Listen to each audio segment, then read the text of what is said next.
I don't know if it's jealousy, if it's the feeling that somebody else is that these athletes get so much more attention, so much more opportunities as well. We've seen that with Cristiano Ronaldo when it was with football. I think when he was young, there was a question asked about why the media and the people are against him, and everybody's just talking negative about this individual, although he's one of the best talents in the world. Of course, we've seen that after 10, 15 years, how good of a talent he is. His records speaks for itself, but while he was that 22, 23-year-old kid, it was just like the fame and the appreciation. And it's something that the young generation likes to look up to because he's a complete entertainment athlete, role model, all of it together. So he said that, like you said, he just said, I don't know, it could be jealousy. So it is something that these athletes have to go through. So I feel like Seba, when you mentioned his name, he might be the biggest draw, the biggest superstar from Middle East today. 100%. And that is a huge weight on his shoulder. Definitely is coming from,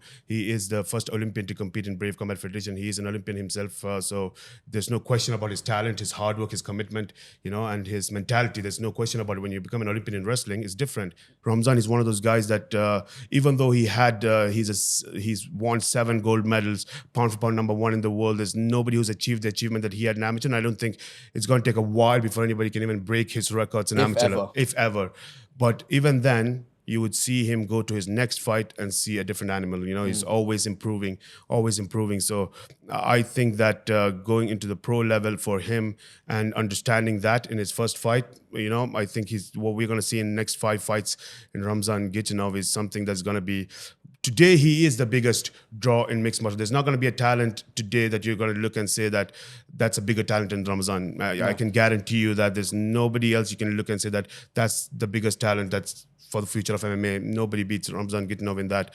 But I'm really excited to see him after the next 5 fights in pro level. I think he's going to be considered to be one of the best in the world, So that's the position he's going to. So for me, I think Ramzan, with everything that he's gone through in his life and that learning process that is his transition through, I'm really excited for this fight. I think he's not just a wrestler anymore. He's a complete MMA fighter. He's that guy that I say that a lot of people don't know who Abbas Khan is. Yeah. I don't think a lot of people know who Abbas Khan is.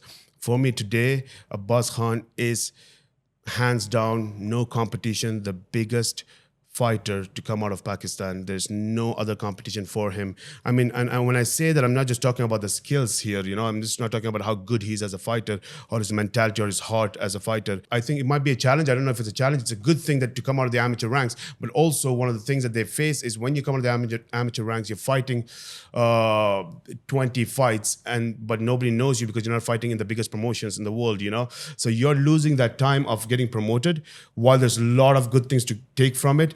And then there's fighters that are 10-3, 9-4 competing, and they're much more known. And Abbas is one of those guys who's 4-1 today at a professional level. But if you look at him, when you compare Pakistan's best fighter with Abbas Khan, you're looking at the amount of consistent fights he's been doing over the years. He didn't take a break when we had COVID. He's been competing in 2019. I think he competed 4 fights. He had 4 fights. He's having already 20 fights from an amateur level. He's an African Open champion. So consistency, training with the best fighters in the world at KHK MMA. He's been training with KHK since I think since forever, since he started MMA. He's been training with the KHK guys. So his wrestling has improved in the past 8-9 years of training with the best wrestlers in the world. He's training with world champions. He's training with athletes that are competing in different other sports, whether it's sambo, wrestling, judo, jiu-jitsu. There's no comparison for him in Pakistan today. But I think the key point is on Monday, I think on 19th, this fight is going to be that breakthrough fight from. This is going to be the Conor McGregor's Jose Aldo for him. Amar Hussain is going to be the Conor McGregor's Jose Aldo for Abbas Khan. But you can't take that fight lightly because Amar Hussain is one of those guys that you're looking at and saying that he didn't have Brave Combat Federation before. This is his opportunity because you have athletes. When you see some athletes that are so bright, so talented, so good at everything with the mentality and all that, you immediately want to use these athletes and you end up throwing him in different fights and different places. And that's one of the journeys that he went through as Amar Hussain. And today he's coming back and he's saying, okay, hold on. I've try to do whatever comes in front of me, but it's time for me to take this job and this career seriously and get my second win for mixed martial art and do it the right way, do it the proper way, and get the results of whatever I'm doing, how hard I'm working, the best fights that I'm taking. I need to get the results of it, and he knows that in Brave he can get that. So this fight is a breakthrough fight for Omar Hussein and Abbas Khan. So this is really an exciting fight to look forward to. For me, it's fight of the night.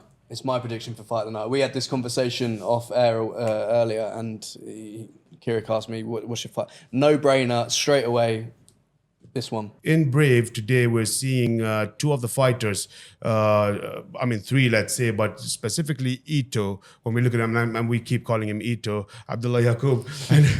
And I recently knew his name was Abdullah Yaqub. I mean, every time I see Abdullah Yaqub, I don't realize it's Ito. Because everybody calls him Ito, and I don't I'm exactly the same. And I don't exactly think, we all call him Ito, right? Yeah. And everywhere you go, it's Ito, and I don't think he knows why he's called Ito as well. And there's a football superstar, Ito, Samuel Eto'o. So, and it's Eto'o. I don't know, when we in Middle East pronounce it, it becomes Ito.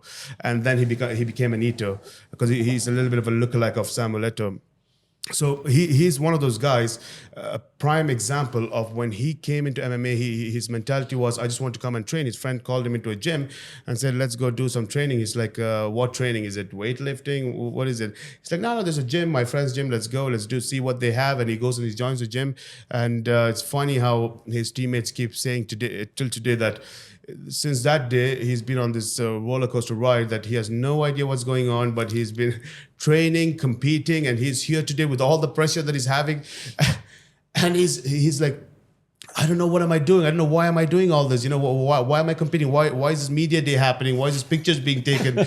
You know, all these things going on in my life. I just wanted to go training with my friend, you know, and here I am competing, and the thing, when you ask his teammates, like with that mentality, it's very clear that why is he here today? When you look at him, I don't know if you guys have watched his amateur fight with Muhammad Makayev.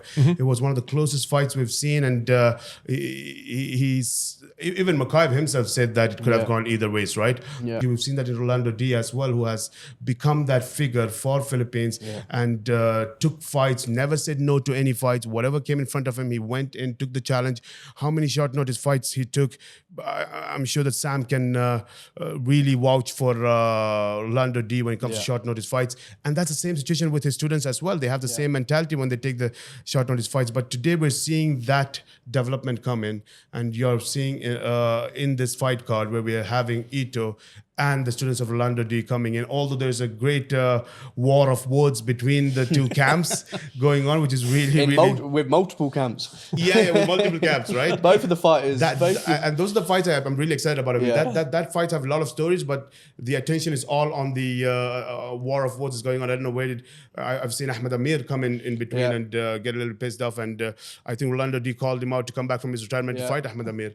So the whole story is a little bit crazy. There's something that we cannot see that usually happens in a fight, is when there's two fighters competing and one fighter controls the aura of the cage. You feel like the whole arena, the cage, everything is bowing down to this individual. He has controlled it. And when that fight happens, I've seen that it factor in Mysara when he fights, that he's a guy that will make people in the crowd just stand up. God knows why. They just stand up because they get the energy from him, and they somehow give that energy back to him as much as they take that energy from him. The parallel I try and use is movies. I remember the first time I saw Tom Cruise in a movie. He was 18 years old or something, and I was just riveted. And yes, that exact same thing can happen in a fight. And I don't know why. I don't know why some people, they call it screen presence in movies, why some guys, when they show up on screen, the camera just loves them. My mother was a photographer, and she said, I've asked her, I'm like, Mom, why does the camera love some people? And she goes, I don't know. It just does. The camera loves some people, and the cage loves some people, and I can't tell you why. Do you think Mysara has that fact? I do. It does for me. He does for me. We're all human beings. People think of fighters as being just machines that go 100% all the time, and it's not true.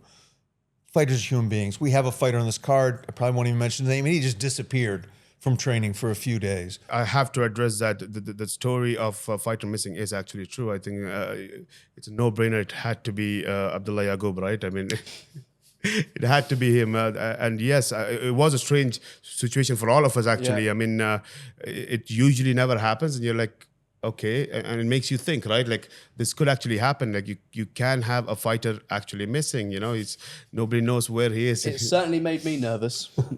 A couple of conversations I had. Yeah, definitely. I mean, we check everywhere. The media team are there. They can't get hold of him, and he's had scheduled media obligations that he missed out, and we didn't have an answer. I mean, people are asking. I mean, he didn't show up. I mean, where is he? We have no idea, and we should check with some of his team members. Nobody has an idea where he is. I think he's actually lost. You know, so. But that's Abdullah Yaqub. I mean, that's what you get from Ito. He is a character. Vali Murad. When you are an MMA champion in Russia, that's an MMA champion, right? Like, there's no question about the quality of And World Combat Sambo champion. and a World Combat Sambo champion. And you're coming from there, you're getting into Brave Combat Federation. And as we say, right, he is the uncrowned flyweight champion of Brave Combat Federation, waiting for his tournament finals to fight for that title, to go up a weight class and compete at a weight class above, and looking to be the champion in that weight class. I mean, that mentality of him, and for me specifically, what I'm impressed really is that motivation that he had to say that I've had a loss in Brave, and I want to avenge that loss. And he came back and avenged his loss. I mean, that shows that it's not just about getting that ladder put for me to become and achieve everything that I want to achieve, but I want to make sure that I don't leave any stones unturned. I want to make sure that there's not going to be a conversation tomorrow that, oh, but he defeated you. He wants to go and finish that story and come back again. So for me, he has been an example of professionalism when it comes to mixed martial art. I think there's a positive and negative when it comes to Vali Murad fighting in bantamweight. I think he doesn't have to cut that much weight as he used to cut when he was fighting at. He's got that beard now, though. I think that's the reason for going up. It is a big, I mean, when we say we're the most global mixed martial art organization in the world, it is a big, big week for a lot of, let's say, a lot of parts of the world. For Middle East, if you think about the Middle East and MMA, we're talking about last year's Breakthrough Fighter of the Year. And we're talking about the Arab Fighter of the Year, both fighting in this card, right? So it is very important for Middle East when you think about it and see how they flare when it comes to living up to the hype of what they've achieved last year. And at the same time, you're looking at the most followed and the most biggest draw of Middle Eastern MMA when Seba is fighting, right? At the same time, it is a pressurizing position when we have the whole IMMAF community going to be looking forward to seeing their pound for pound number one, the most decorated fighter of IMMAF as an organization, to go out there and compete in the big league.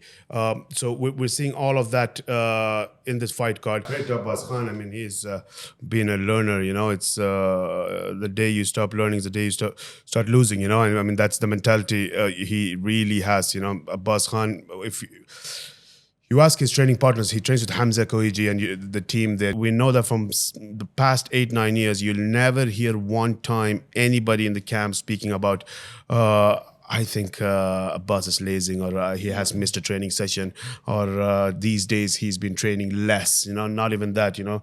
Whatever he's gone through in his life, whatever he's changed in his life and the sacrifice that he has to do and he continues to do today as well. That's one thing that you don't see any of that when it comes to, you know, him being on the mat. And that's why I think, you know, from his mentality of training, his consistency of fighting for the past years, his record of how many fights he's had compared to anybody in Pakistan, he is he is definitely the biggest athlete in Pakistan today. And I think this is going to be a big fight for him. It's going to be a breakthrough fight for him, and he's going to be leading the Pakistan MMA as a face of Pakistan MMA in the future after this fight, if he wins this fight. I had said earlier that sometimes for me the most anticipated fight could be the first fight in the card. Sometimes it's the main event. This time it's the main event. When we talk about this fight, they say it's technique versus strength, and I don't know who's technique and who's strength. because I feel like when we talk about Omar Sulaimanov, I see a lot of technique and a lot of strength in him. Yeah. I see that in both these guys. So when they say it's technique versus strength, and for me, I'm like, that confuses me because I don't know who's technique and who's strength, because two of these guys are powerful guys, highly skilled in all places of mixed martial art. One of the things also with this fight that really makes it the ultimate, a true main event, is the idea. When you think about this fight, you're looking at two guys who look so different from each other, but when you dig deep, you find that they're so similar to each other, you know? I think this main event couldn't be put at a better time, right? I mean, this main event is it's the perfect timing to have this main event, while I think in 3 to 4 days we're going into Brave CF 72, and we're going to have Roman and Namath fight for the title. Thank you, guys. Thank you. Anything else you want to share, Carrick, Sam? Yeah, just my heartfelt thanks for everything you do. It sounds really trivial for me to say it, but I really mean it, like near tears in my eyes, from the bottom of my heart. Sheikh Khalid has a vision for improving mixed martial arts. You're carrying it out. So from the bottom of my heart, as somebody that has just loved and been involved professionally in MMA since 1993, almost as long as anyone, just thank you. That's it. That's all I want to say. Thank you. No, thank you. Thank you for being here. Thank you for being part of Brave. And it's always that extra energy you get when you sit and talk to the likes of Carrick, because of the amount of knowledge that you have, the things that you've seen, the good and the bad and the ugly within the mixed martial art industry, not just within just the competitions of the fight itself. You've seen the beauty of where we are growing. You also see the dark side of what's not growing in the sport, and what the fans look at and don't see, and what the fans look at and see, what's happening behind the scenes. You've seen it all, you know, so it's always an honor to have you be part of this team, be part of this vision. And I don't think that we'll be able to do this without a team that has the same mentality and who believes in the vision of His Highness Sheikh Khalid. And I think that we have an amazing team, and I think that the change is near. It's a pleasure to be sat here with you both, and we talk about his knowledge, and yeah, I'm humbled and honoured. So thank you very much for having me. No, it's a pleasure. We're going to catch up again very soon for the Brave CF 72 fight card discussion. So see you guys soon. Cheers. Yeah.